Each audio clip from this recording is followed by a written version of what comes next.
Capítulo 14. Não fosse pela graça de Deus, ali vai Deus.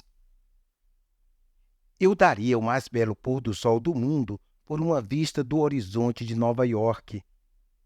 Ayn Rand escreveu em seu romance The Fountainhead: o céu acima de Nova York e a vontade do homem feita visível. De que outra religião precisamos? À primeira vista, nada parece mais longe do agressivo humanismo dos modernos arranha-céus que a majestade suntuosa das catedrais medievais, construídas pacientemente através de muitas gerações, em vez de erguidas por curtas e íngremes chapas prensadas da engenharia moderna, desenhadas e adornadas por incontáveis artesãos anônimos, em vez de erguidas por arquitetos de renome internacional. As catedrais são certamente uma sinfonia em pedra para a glória de Deus, em vez de um folhetim humanista sobre a vontade do homem tornada visível. Em alguns casos, porém, a diferença não é tão clara. Bernard Mandeville escreveu em The Fable of the Bees, A Fábula das Ovelhas, de 1714, que orgulho e vaidade construíram mais hospitais do que todas as outras virtudes juntas. Não é necessário um cínico para crer que o orgulho e a vaidade também pintaram quadros, compuseram música, escreveram romances, dispensaram fortunas, deram presentes extravagantes e construíram catedrais.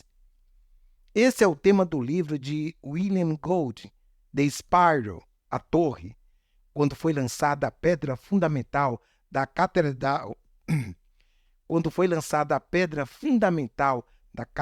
de Salisbury, em 28 de abril de 1220, não havia uma torre em espiral nos projetos nem fundamentos em que construir uma. Completada em 1266, a catedral é um exemplo perfeito do estilo inglês antigo, com rara graça e unidade arquitetônica. Contudo, hoje a Catedral de Salisbury é conhecida por sua elegante torre em espiral, a mais alta da Inglaterra. A torre foi acrescentada no século XIV, supostamente como um monumento ao egoísmo maníaco de um deão que a construiu contra toda a sabedoria da arquitetura da época. Visitantes que veem a catedral nos dias atuais podem julgar com seus próprios olhos o resultado: os pilares rigidamente dobrados. Os protagonistas na fábula moral de Gould são o deão Jocelyn, orgulhoso, poderoso e implacável sacerdote que defendia a construção da torre, e Roger, o veterano mestre de obras que aconselhava a cautela e avisava sobre os pesados custos na arquitetura e em vidas humanas. Em determinado momento, quando os dois estão juntos a sós, vendo o cenário como gaviões de muitos metros acima, Roger expõe a completa impossibilidade dessa torre em espiral. Ele termina sua argumentação dizendo: já vi um prédio cair. O deão escutou de olhos fechados e dentes cerrados. Dentro de sua cabeça, ele havia visto a torre tremer e começar a ruir como o chapéu de tolo de 30 metros de altura. Mas quando o mestre de obras aconselhou pare a construção, ele retrucou do âmago de seu ser.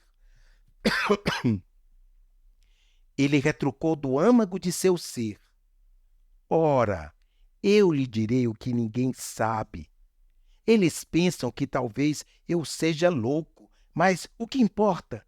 Saberão sobre isso quando um dia, mas tu saberás agora, de homem para homem, neste toco de uma torre, aqui em cima, com mais ninguém para escutar.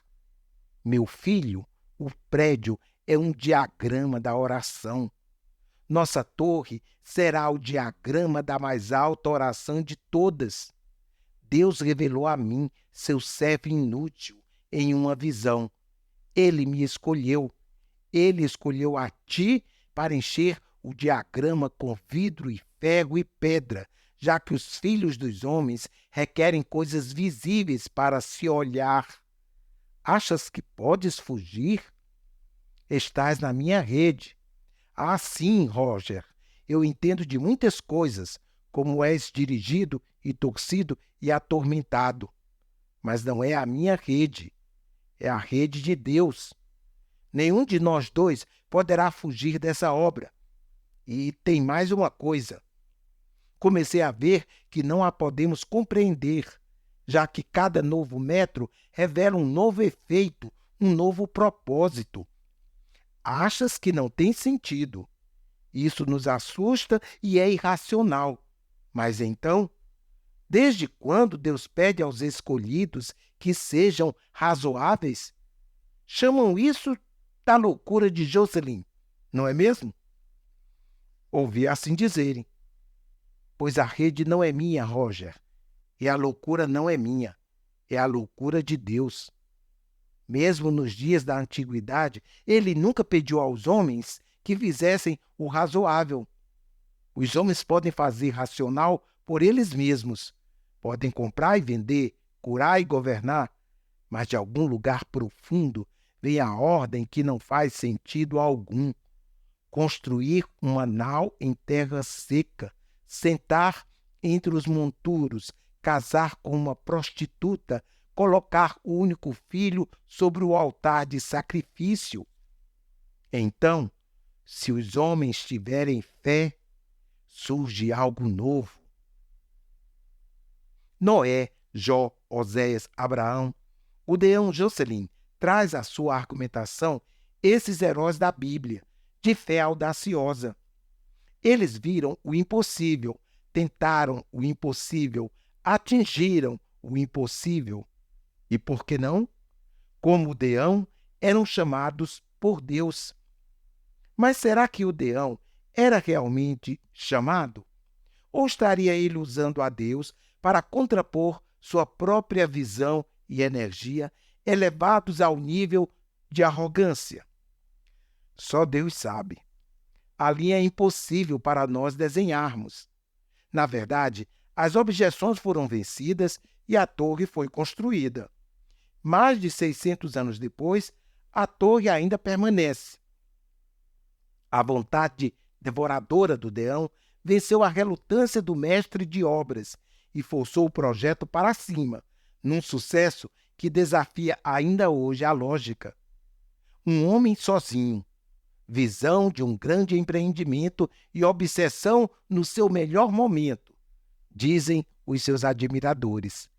A conclusão de Roger, antes dos dois homens descerem os andaimes, era outra. Acredito que tu és o diabo, o próprio diabo. O pecado da mente nobre. A fábula de Golding foi bem contada e suas personagens bem delineadas.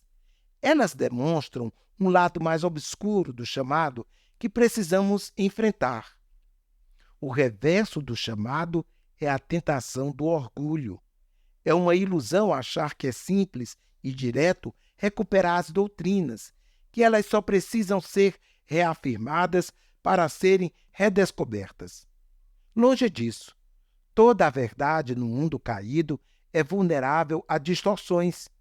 Na verdade, cada verdade tem suas próprias distorções previsíveis, seu lado sombrio. Cada uma tem também uma espécie de atração magnética a distorções que prevalecem nas pessoas que creem na verdade e para os tempos em que vivem. Para ajudar a manter nossos pés no chão, este capítulo e os próximos 3 examinam algumas das principais tentações que envolvem o chamado. A proximidade entre chamado e orgulho é fácil de ver. Afinal de contas, ser chamado é ouvir 3 coisas no sussurro de Deus de 100 maneiras diferentes e íntimas. Você é escolhido, você é dotado, você é especial. Deixe que essas coisas penetrem mais fundo que os primeiros momentos preciosos e, inevitavelmente, você ouvirá outra voz adocicada e lisa. Sim, você realmente é escolhido, dotado, especial. Logo então, se você for como a maioria de nós, descobrirá que está respondendo ao eco do diabo, da voz de Deus, a você mesmo, claro, nunca em voz alta. Eu sou escolhido, eu sou dotado, realmente sou muito especial. E dentro de pouco tempo, a maravilha do chamado tornou-se no horror vaidoso do orgulho. Ser escolhido e ser orgulhoso se aproximam tanto que muitas pessoas confundem os dois.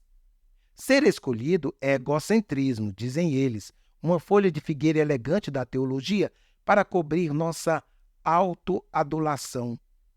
Mas a diferença original é clara.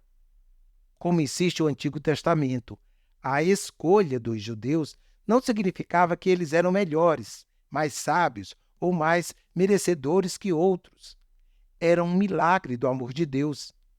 O fato de serem escolhidos não trouxe nem por implicações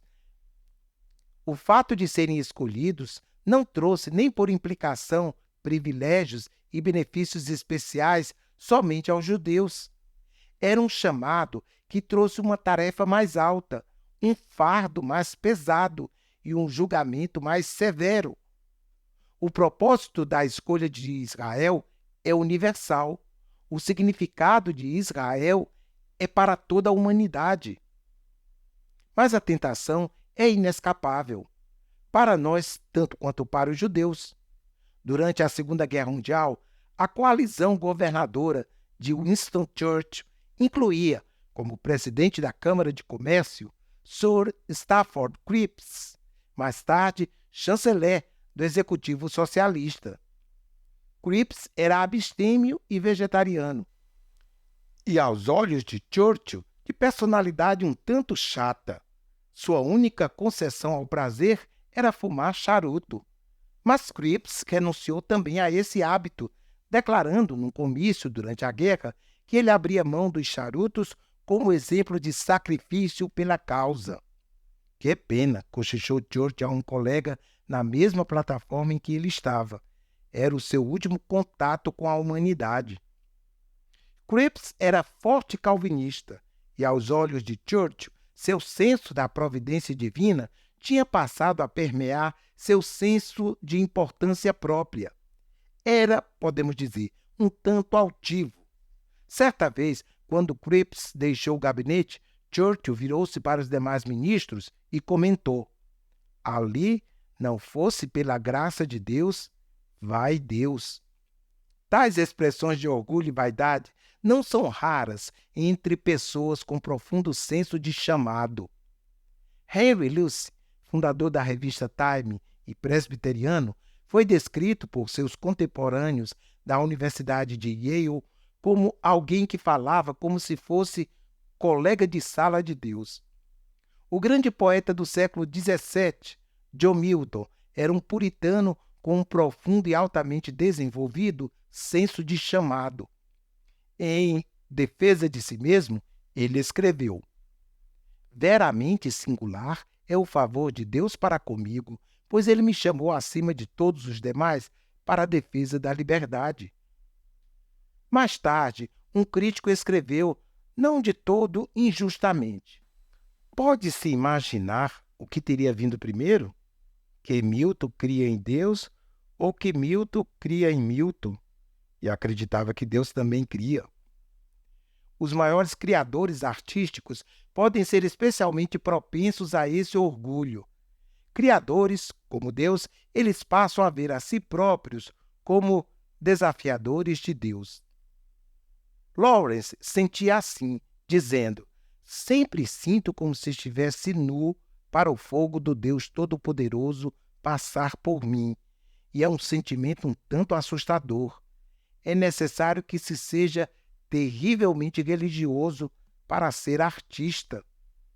O crítico George Steiner vê isso nos tremendos encontros entre Deus e suas criaturas mais semelhantes à divindade. Ter esculpido as figuras na Capela Médici, ter imaginado Hamlet e Falstaff, ter composto a missas solenes, apesar de surdo, é dizer de uma maneira mortal, mas irredutível: haja luz, é ter lutado com o anjo do Senhor. Mas, pergunta Steiner, quanta maestria pode um homem atingir sobre a criação e ainda permanecer incólume? Jacó saiu mancando da luta no Jaboque. Steiner sugere que houve, semelhantemente, alguma justiça apropriada na cegueira de Milton, na surdez de Beethoven e na corrida assombrada de Tolstói em direção à morte. Maxim Gorky, afinal de contas, descreveu a atitude de Tolstói para com Deus como sendo a de dois ursos numa só caverna. O que acontece aos indivíduos pode também ocorrer em grupos e até mesmo nações. Por exemplo, o Destino Manifesto dos Estados Unidos, ou melhor, seu senso de exceção, pode ser traçado a diversas raízes geográficas e econômicas, mas a raiz mais profunda é teológica. Os puritanos ingleses viam sua revolução como sendo a causa do próprio Deus, e sua comunidade, as palavras do poeta Andrew Marvell, como a queridinha do céu. Quando sua revolução fracassou e eles migraram do Egito da Inglaterra para Canaã da Nova Inglaterra, eles transferiram esse senso de destino. Eram as primícias do Senhor, a quem fora confiada uma tarefa piedosa no meio do deserto. Em suma, com os Estados Unidos, o destino precedeu o descobrimento. Para sermos justos para com os puritanos, não foram eles que inventaram a frase destino manifesto, nem creram em tal ideia.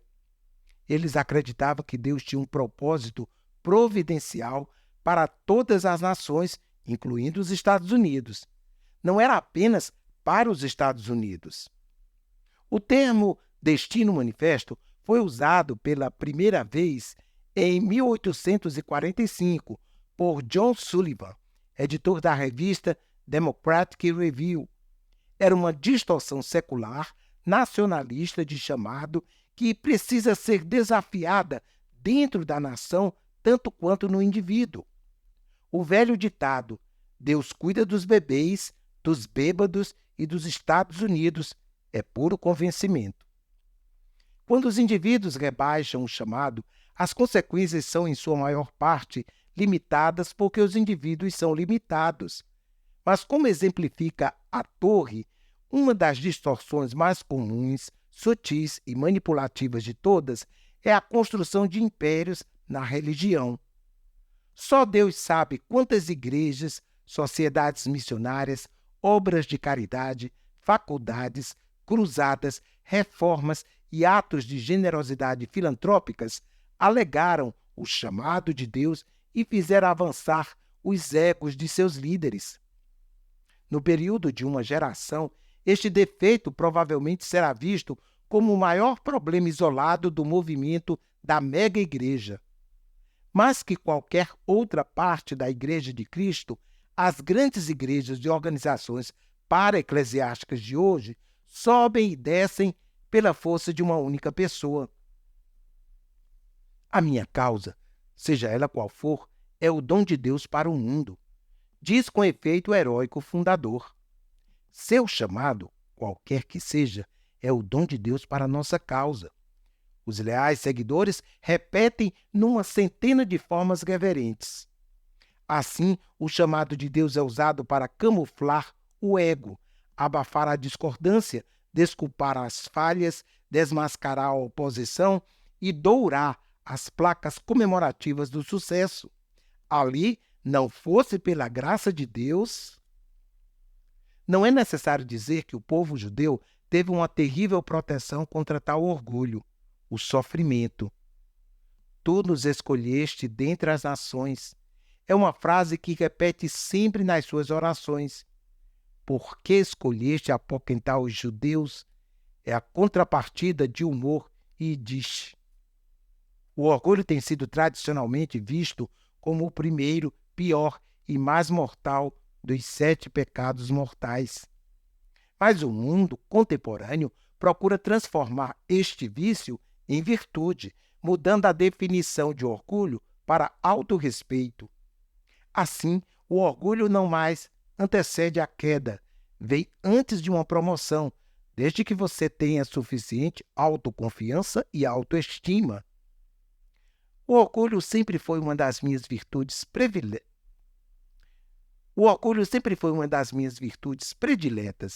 escreveu a atriz Dame Edith Sitwell. Nunca o considerei, exceto em determinados casos, como um grande pecado. Desprezo qualquer coisa que reduza o orgulho do homem. Mas o pecado mortal não é orgulho no senso de autorrespeito ou senso justificável de valor próprio. O pecado do orgulho está errado por ser fora de propósito e exageradamente autocentrado. Considere os seus sinônimos: egoísmo, arrogância, altivez, vaidade, presunção, cabeça grande, autossatisfação, autocentrismo e assim por diante. Nenhum desses é admirável, nem o é o orgulho, fruto podre do chamado. A maior maldição da vida espiritual, escreveu Oswald Chambers, é o orgulho. A maior maldição da vida espiritual, escreveu Oswald Chambers, é o orgulho. Note como o orgulho torce o chamado de 2 formas características. Primeiro, as pessoas que são chamadas são especialmente vulneráveis ao orgulho devido à própria nobreza do chamado. A tentação é sempre o elogio do tentador ao tentado. Portanto, as mais fortes tentações são as mais sutis. Em outras palavras, a tentação tenta mais tentadoramente quando é um atalho para o reconhecimento do nosso alvo mais alto. Assim, o retorcer de nossas mais altas aspirações será 2 vezes mais maléfico do que o torcer de nossas aspirações mais baixas. A admoestação de Dorothy Sayers se aplica ao chamado. A estratégia diabólica do orgulho é que nos ataca, não em nosso ponto mais fraco, mas no mais forte. É preeminentemente o pecado da mente nobre. Segundo, nós que fomos chamados somos vulneráveis a uma forma especial de orgulho devido ao nosso desejo de nos libertar dos auditórios humanos para vivermos diante do único ouvinte. O problema surge, é claro, quando vivemos diante do único ouvinte, mas este não é Deus, e sim nós mesmos.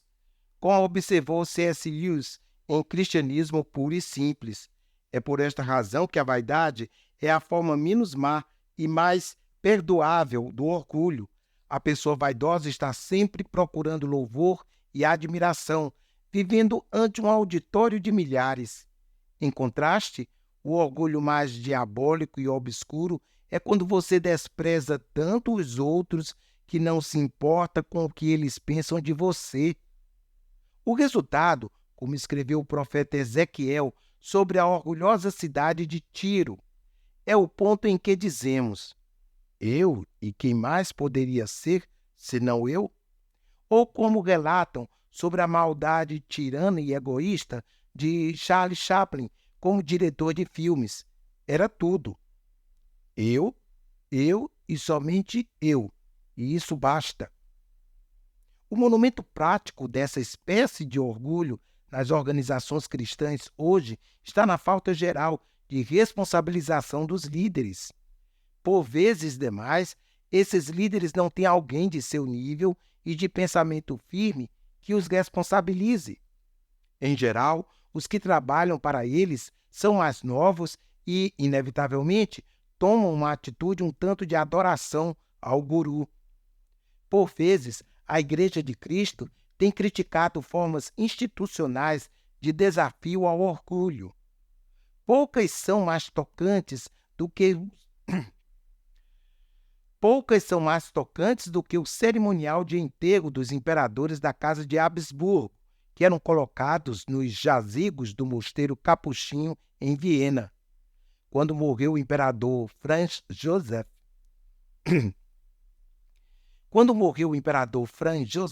o grande cortejo chegou às portas fechadas do mosteiro e um arauto bateu à porta. De dentro, a voz do abade podia ser ouvida perguntando: "Quem és tu que bates?" "Sou Franz Joseph, imperador da Áustria, rei da Hungria", respondeu o arauto. "Não te conheço. Diz-me outra vez quem és." "Sou Franz Joseph, imperador da Áustria, rei da Hungria, Boêmia, Galícia, Lodomeria e Dalmácia, grão-duque da Transilvânia, margravo da Morávia, duque de Estíria e Coríntia."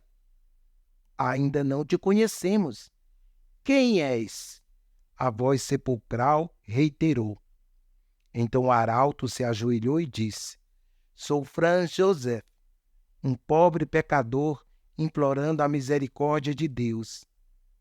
"Então podes entrar", disse o abade, escancarando os portões. Talvez desejássemos um desafio semelhante para os nossos presidentes, primeiros ministros e todos os oficiais eleitos que desfilam pelos diversos palcos sobre os quais nós os colocamos. Ou um desafio semelhante para nossos líderes religiosos. Mas o que realmente necessitamos é de um desafio diário a nós mesmos. Um lembrete tão regular quanto olhar no espelho. Chesterton admoestou: "Se um homem pode dizer, gosto de encontrar algo maior que eu mesmo, pode ser um tolo ou um louco, mas tem o que é essencial. Mas se um homem diz, gosto de encontrar algo menor do que eu, há apenas uma resposta adequada: você não consegue." Sentimos a maravilha do chamado? É tudo um dom e tudo pela graça. Contrário às expectativas, a graça não é uma questão de Deus dar boas-vindas tanto ao que quebra a lei quanto ao que aguarda, ao sem reputação tanto quanto ao respeitável, ao filho pródigo tanto quanto ao que ficou em casa. É o reverso.